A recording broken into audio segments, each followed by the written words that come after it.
इस वीडियो में हम एलसीएम निकालना सीख रहे हैं और ट्रिक से कैसे एलसीएम जल्दी से निकाल सकते हैं वो भी हम देखेंगे। तो पहले तो हम साधारण विधि है जो कॉमन मेथड है उससे देख लेंगे एलसीएम। तो लघुत्तम हिंदी में कहते हैं लघुत्तम समापवर्ती और लोवेस्ट कॉमन मल्टीपल इंग्लिश में कहते हैं एलसीएम को। तो 12 व 24 हमें 12 व 24 का एलसीएम निकालना है। तो जब एक संख्या दूसरी संख्या की गुणज हो, हमें पता है 12 व 24, 12 के पहाड़े में 24 आते हैं, ठीक है। तो एक संख्या दूसरी संख्या गुणज है, जैसे 24 है तो ये 12 का गुणज भी है। तो जब एक संख्या दूसरी संख्या का गुणज हो तो हमें क्या करना है, जो बड़ी संख्या है, बड़ी इसमें कौन सी संख्या है, 24 है, बड़ी संख्या है वो ही उसका लय होगी, एलसीएम होगी या लघुत्तम समापवर्तक होगी। हम 12 और 24 का जब लय से निकालेंगे तो देखो 12 और 24 को ऐसे लिखना है। इसके बाद में सबसे पहले हमें इधर भाजक लिखना है। 2 का पहले सबसे पहले छोटी संख्या का भाग लगाना है, 2 का भाग 12 में लगाया 6 बार, 2 का 24 में भी लग रहा है 12 बार, फिर 2 का जा रहा है तो 2 का लगाना है। सबसे पहले छोटी संख्या ही हमें ट्राई करनी है, उसके बाद बड़ी संख्या। 2 का जा रहा है 6 में 3 बार, 2 का 12 में 6 बार, 2 का 3 में नहीं जाएगा तो 3 का 3 सेम का सेम उतार दो, और 2 का 6 में 3 बार जा रहा है तो ये 3 लिख दिया। अब 3 का 2 का तो जाएगा नहीं तो 3 का लिखेंगे, 3 का भाग 3 में 1 बार, इसमें भी 1 बार। फिर इधर ये अभाज्य गुणनखंड आ गया हमारे पास, ये हमने पहले अभाज्य गुणनखंड किया है। तो लघुत्तम समापवर्ती निकालने के लिए हमें पहले दोनों संख्याओं का अभाज्य गुणनखंड निकालना होता है।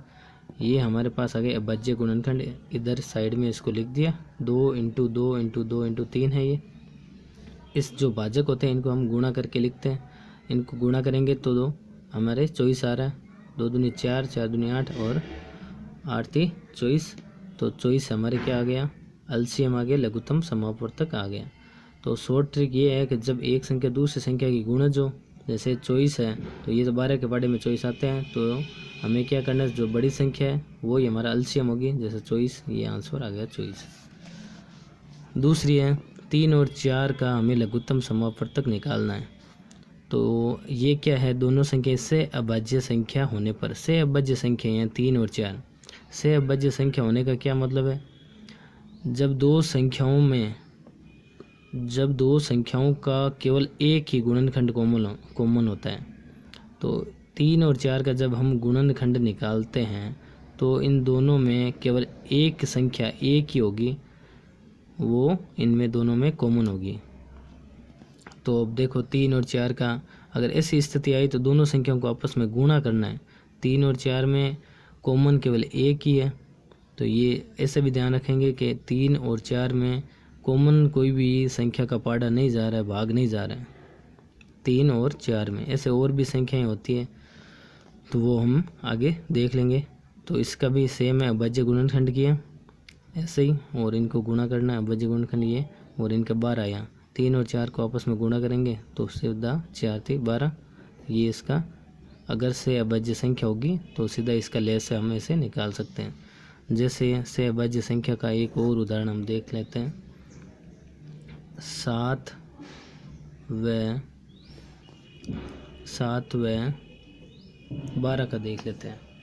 अब 7 और 12 ये भी से अभाज्य संख्या है, कैसे, तो ऐसी कोई भी संख्या नहीं है जिसका भाग इन दोनों में लग जाए, 7 में और 12 में, हमें पता है नहीं जा रहा है। तो आप अगर इसको सीधा ही गुणा कर देंगे तो ही आ जाएगा, 12 7 84, इसका एलसीएम आ जाएगा, लय से आ जाएगा, और ऐसे निकालेंगे तो भी आ जाएगा। 7 लिख दिया और 12 लिख दिया। अब सबसे पहले हमें छोटी संख्या 2 से शुरू करना है, 2 का भाग जा रहा है या नहीं जा रहा, 12 में जा रहा है, 7 में तो नहीं जा रहा है, तो हमें 2 का भाग लगाना है। 2 का 7 में तो नहीं जाता है तो 7 का 7 रहेगा, 12 में जाता है 6 बार, फिर 2 का जा रहा है तो 2 का ही लगाना है, 7 में तो नहीं जाता है, सेम का सेम, 6 में जाता है 3 बार। फिर अब 2 का तो नहीं जा रहा है, 3 का जा रहा है, 7 में नहीं जा रहा है, 7 का 7, 3 में 1 बार जा रहा है, फिर 7 का 7 में 1 बार जाएगा, और ये 1 का 1। अब हमारे पास जो अभाज्य गुणनखंड आ गए वो लिखना है साइड में, ये भाजक होते हैं, ये इनके अभाज्य गुणनखंड है, इनको आपस में गुणा करना होता है। अब हमारे पास अभाज्य गुणनखंड आए 2 इंटू 2 इंटू 3 इंटू 7, ये अभाज्य गुणनखंड आ गए। इनको आपस में गुणा करते ही हमारा एलसीएम आ जाएगा। तो 2 दूनी 4, 4 × 3 12 और 12 × 7 12 7 84। तो इसको हम अगर सीधा ही गुणा कर देते हैं तो हमारा सीधा एलसीएम आ जाता है। तो ये तो कॉपी वर्क वाला, जो स्टूडेंट कॉपी में वर्क करना होता है जिनको, वो तो ये कर सकते हैं। और बाकी हम जब एलसीएम की ज़रूरत पड़ती है बड़ी क्लास में 8, 9, 10 क्वेश्चन हल करते हैं तो सीधा ही हम ऐसे ट्रिक से निकाल सकते हैं।